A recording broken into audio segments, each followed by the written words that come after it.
नमस्कार, जोहार, आप सबका स्वागत है एक बार फिर से झारखंड की तमाम बड़ी खबरें जो कि सुबह समाचार के बुलेटिन समाचार में आ रही हैं। बता कि छवि रंजन सहित 16 आरोपियों के खिलाफ एफआईआर दर्ज करने की अनुसार ईडी ने तथ्यों को राज्य सरकार के साझा किया। बता कि प्रवर्तन निदेशालय ने ईडी के अवैध खनन और सेना की जमीन खरीद बिक्री के मामले में जाँच के दौरान मिले तथ्यों को राज्य सरकार के साथ साझा किया गया है।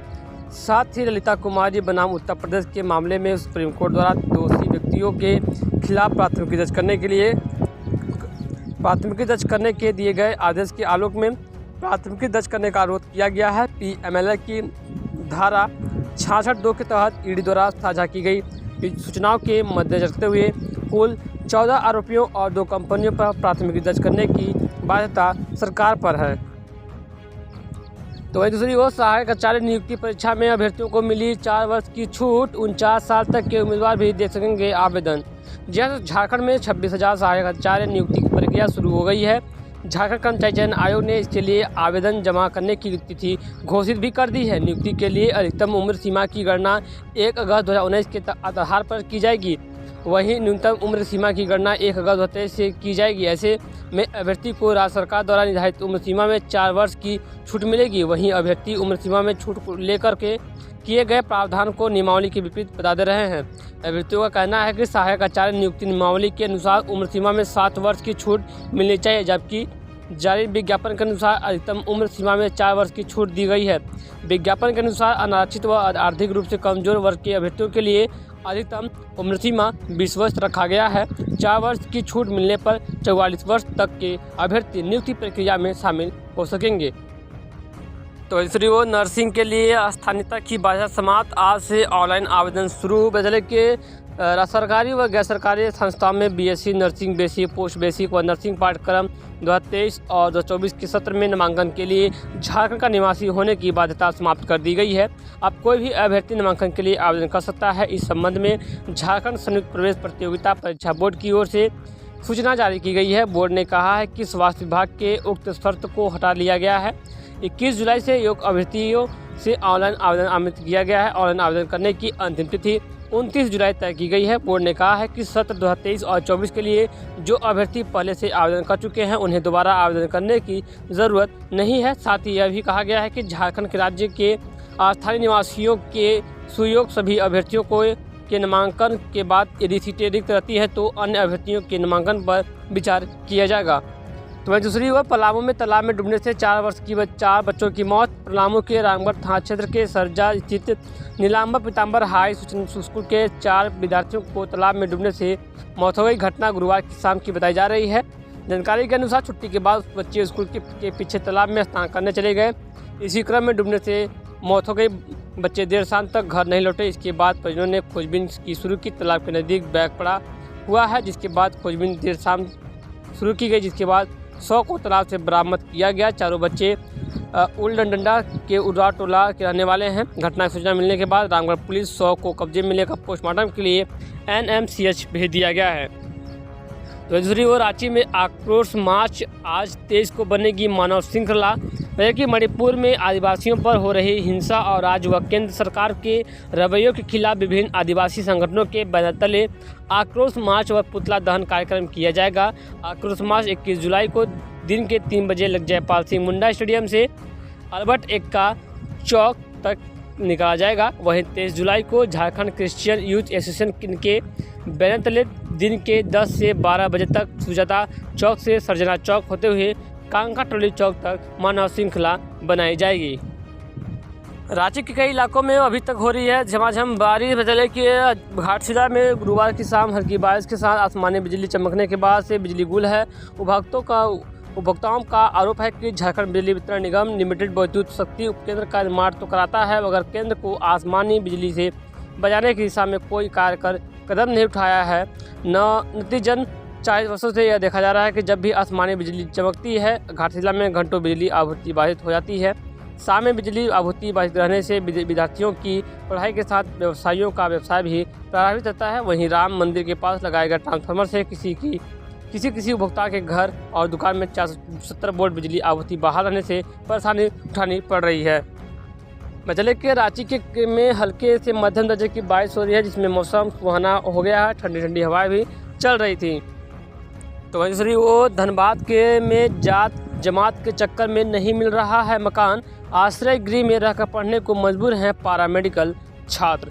जी तो जात जमात के चक्कर में पैरामेडिकल के लगभग आधा दर्जन छात्रों को धनबाद में किराया का मकान नहीं मिल पा रहा है। सभी छात्र सहित Nirmal Mahato medical college and hospital में पैरामेडिकल की पढ़ाई कर रहे हैं। इनमें से कुछ जिले के बाहर के हैं। मेडिकल कॉलेज के आसपास किराया का मकान नहीं मिल रहा तो विवश होकर सरायडेला के आश्रय गृह को ही अपना ठिकाना बना लिया है। यहीं रहकर पैरामेडिकल के छात्र पढ़ाई करते हैं। वही कुछ छात्र छात्राएं ऐसे भी हैं जिनको मेडिकल कॉलेज के पास जगह नहीं मिली तो रोजाना लगभग 30 से 40 किलोमीटर का तय सफर तय कर आना जाना करते हैं। मध्य की पैरामेडिकल छात्रों के लिए हॉस्टल नहीं होने के कारण कई छात्र मेडिकल कॉलेज के आसपास ही किराए के मकान में रहकर पढ़ाई करते हैं। इनमें से कुछ छात्रों को जात जमात के चक्कर में कोई किराए का मकान भी नहीं दे रहा है। तो दूसरी वो रांची में स्कूल बस हादसा, ड्राइवर साहब स्टीयरिंग नहीं मासूमों की ज़िंदगी है, आपके हाथ में जरा संभाल कर चलाइए। जी हाँ दोस्तों, अपने बच्चों को बिना किसी परेशानी से सुरक्षित स्कूल भेजने के लिए मकसद से माता पिता स्कूल बस की मदद लेते हैं। इसके लिए उन्हें मोटी रकम भी चुकानी पड़ती है। इसके बावजूद अगर स्कूल बसों के दुर्घटनाग्रस्त होने की खबर आए तो माता पिता का चिंतित होना लाजमी है। साथ ही संबंधित स्कूल के प्रबंधन, स्कूल बसों के संचालकों, जिला प्रशासन और जिला परिवहन विभाग की कार्यशैली पर भी सवाल उठेंगे। खैर ये चीज़ें अपनी जगह हैं, लेकिन जब भी कोई स्कूल बस हादसे का शिकार होती है तो उसकी पहली जिम्मेदारी बस चला रहे ड्राइवर और उसका सहयोग कर रहे खलासी पर आती है। बस को डिपो से निकालने से पहले उसकी सेफ्टी जांच करना और सड़क पर बस को सावधानी से चलाना इन्हीं के जिम्मे है, क्योंकि उनके बस में देश के आगे जाने वाली असीम संभावनाएं सवार होती हैं। इसलिए ड्राइवर साहब इन बच्चों को खातिर बस को संचालक संभाल कर चलाएँ। जैसे तो ये सवाल उठता है जब कल एक बस हादसे में 29 बच्चों का एक्सीडेंट हो गया था, जिसमें से 29 बच्चे घायल मिले थे और उन्हें अस्पताल में ले जाया गया था। तो दूसरी वो सीएम हेमंत सोरेन का निर्देश, पलामू व हजारीबाग मेडिकल कॉलेज बना रही कंपनी को हटाएं। मुख्यमंत्री हेमंत सोरेन ने गुरुवार को Palamu medical college, Hazaribagh medical college और रिम्स में छात्रावास का निर्माण करा रही कंस्ट्रक्शन कंपनी को टर्मिनेट करने का आदेश दिया है। साथ ही यह भी कहा गया है कि राज्य के मेडिकल कॉलेजों में कई वर्षों से निर्माण कार्य चल रहा है। इसमें पहले ही से काफ़ी विलम्ब हो चुका है और विलम्ब बर्दाश्त नहीं किया जाएगा। जो डेडलाइन तय की गई है उसके अंदर सभी निर्माण पूर्ण हो जाने चाहिए। श्री सोरेन गुरुवार को स्वास्थ्य चिकित्सा शिक्षा और परिवार कल्याण विभाग की उच्च स्तरीय समीक्षा बैठक में विभागीय अधिकारियों से मुखातिब थे। मुख्यमंत्री ने सभी प्रमंडल के सदर अस्पतालों में इलाज और जाँच की अत्याधुनिक सुविधाओं से युक्त 24/7 हेल्थ केयर सर्विसेज शुरू करने का निर्देश दिया है। कहा कि शुरुआत दुमका से होगी। बता के 300 बेड की क्षमता वाले इस अस्पताल में विशेष चिकित्सकों के साथ जांच, इलाज के सभी अत्याधुनिक संस्थान व सुविधा होगी। यहां सभी चिकित्सकों और पैरामेडिकल कर्मियों की शिफ्ट में ड्यूटी लगाई जाए ताकि मरीजों को किसी तरह की परेशानी नहीं हो। तो दूसरी वो भारतमाला परियोजना, वाराणसी से कोलकाता तक बनेगी सड़क, हजारीबाग के 25 गाँवों से गुजरेगा एक्सप्रेसवे। बैठक हुई आज। सदर की भारतमाला परियोजना के तहत वाराणसी से कोलकाता तक 8 लेन ग्रीन एक्सप्रेसवे के निर्माण को लेकर जमीन चिन्हित करने का काम पूरा कर लिया गया है।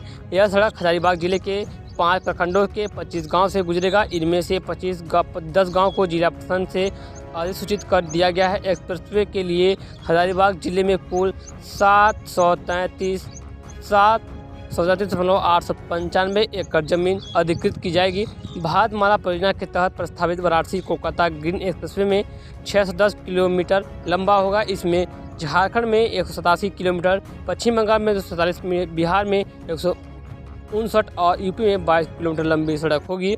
जिला भू अर्चन पदाधिकारी विनोद कुमार ने बताया कि चिन्हित जमीन के अधिग्रहण की प्रक्रिया पूरी कर ली गई है। विभागीय कार्यवाही अभी लंबित है। अवार्ड की प्रक्रिया पूरी होने के बाद चिन्हित जमीन के रायतों को नोटिस और मुआवजा प्रक्रिया शुरू कर दी जाएगी। तो तीसरी वो विश्व आदिवासी दिवस पर रांची में होगा 2 दिवसीय जनजातीय महोत्सव। भव्य आयोजन की तैयारी में जुटे अफसर। जिले के विश्व आदिवासी दिवस 9 अगस्त को मनाया जाता है। इस अवसर पर झारखंड के अनुसूचित जनजाति, अनुसूचित जाति, अल्पसंख्यक पिछड़ा वर्ग कल्याण विभाग द्वारा 2 दिवसीय राष्ट्रीय स्तरीय कार्यक्रम के आयोजन को लेकर आज गुरुवार को बैठक आयोजित की गई थी। राज्य के उपायुक्त राहुल कुमार सिन्हा की अध्यक्षता में बैठक आयोजित की गई और 9 और 10 अगस्त 2023 को आयोजित किए जाने वाले कार्यक्रम की रूपरेखा एवं सफल संचालक को लेकर विस्तार से आला अधिकारियों द्वारा कार्यक्रम में विचार विमर्श किया गया। इस बैठक के दौरान विश्व आदिवासी दिवस पर 2 दिवसीय जनजातीय महोत्सव में अन्य राज्यों की जनजातीय संस्कृति, संगीत, नृत्य, साहित्य, इतिहास, कला एवं हुनर, उनकी अलग अलग आर्थिक क्रियाकलाप, खेलकूद समेत अन्य क्षेत्रों की विशेषताओं के समायोजन पर भी चर्चा की गई। फिलहाल खबरों बस इतना ही। थी कुछ आज की तमाम बड़ी खबरें जो कि इस वक्त के समाचार के बुलेटिन समाचार में आज थी। तो उम्मीद है कि खबरें पसंद आई, खबरों को शेयर कीजिए, लाइक कीजिए, चैनल को सब्सक्राइब कीजिए। तब तक के लिए जय हिंद, जय जवाहर।